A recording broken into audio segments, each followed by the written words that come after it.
Painting the night. How do we do that convincingly? Well, it's all about values and colors and how they are affected.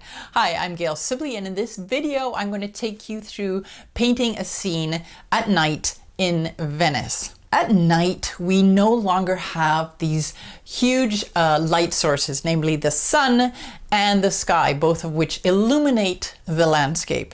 Instead, we have smaller, localized light sources, like this one in my studio, and they don't have the power to illuminate all of the shadow areas.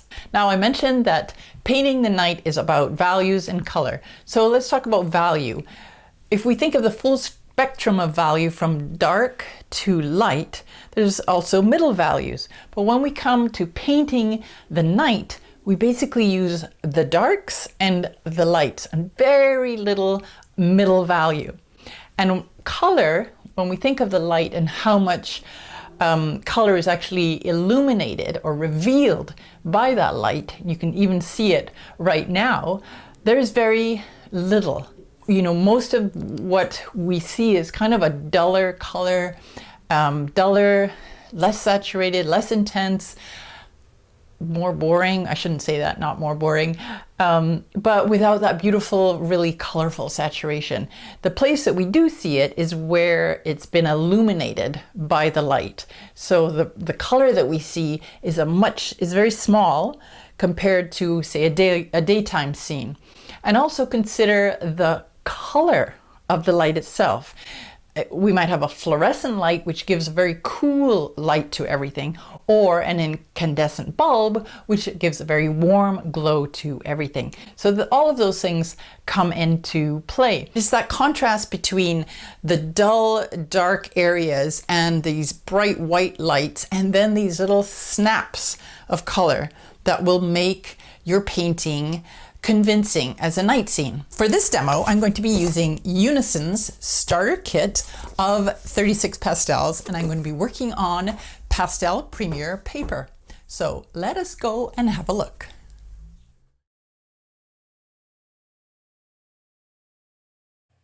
As you can see, I started painting before I realized the camera wasn't recording. So that's why you're seeing this painting started already. You can see those dark areas. I put in the dark areas and the light areas.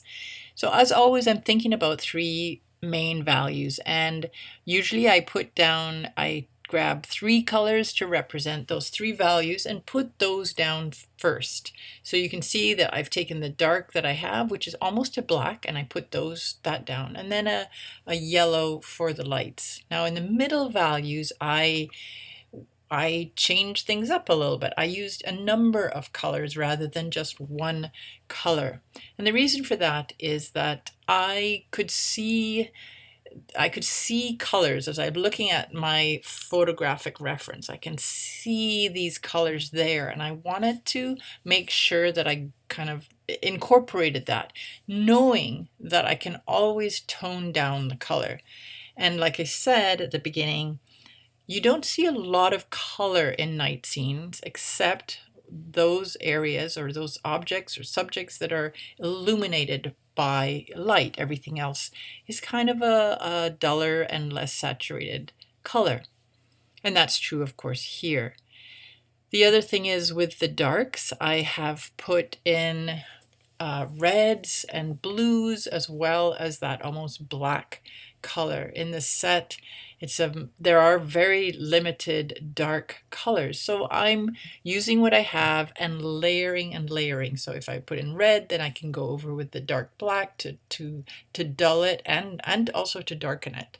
So I'm doing that back and forth. And then with the middle values, like I said, I can always tone them down. Now, of course, the laundry is what really appealed to me in this night scene. So painting the night here was really, the focus is really on this laundry. And now I come to the part that I've been really looking forward to, and that is putting in those areas of the fabric that are touched by the light. And it's all about how they hang, the folds that I see, just those lovely details that make the laundry, read as laundry hanging there. As I build up my painting, I don't want to smudge it by putting my hand over it, getting my hand on it. So I use my mall stick there, which is what you see in the painting. And for me, it's just a dowel. It's a 3/4 inch dowel. So you can see that the painting is built up with many, many layers. Now I started on a dark paper, and the reason for that is because since the painting is going to be primarily dark, I didn't want to spend a lot of pastel and time filling in all those light areas. So starting with dark paper puts me ahead of the game, so to speak.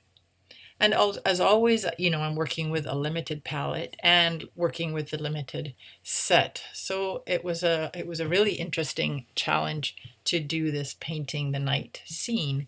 And there is the final picture. It was sort of an eerie night, that's for sure.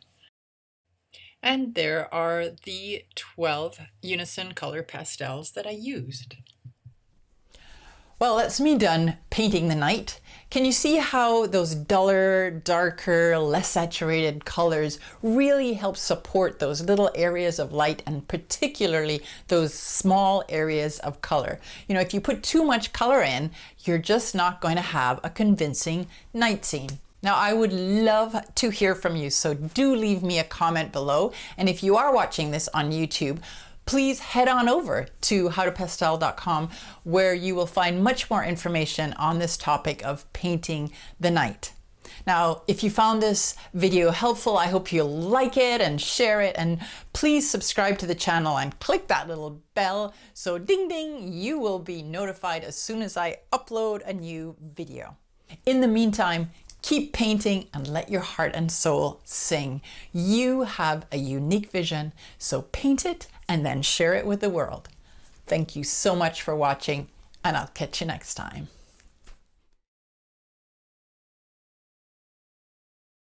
Now, I mentioned that, did I take over there? Yep. As you could see, no, let me just, maybe I'll say that again. Yeah, baby. Hey, who turned out the lights?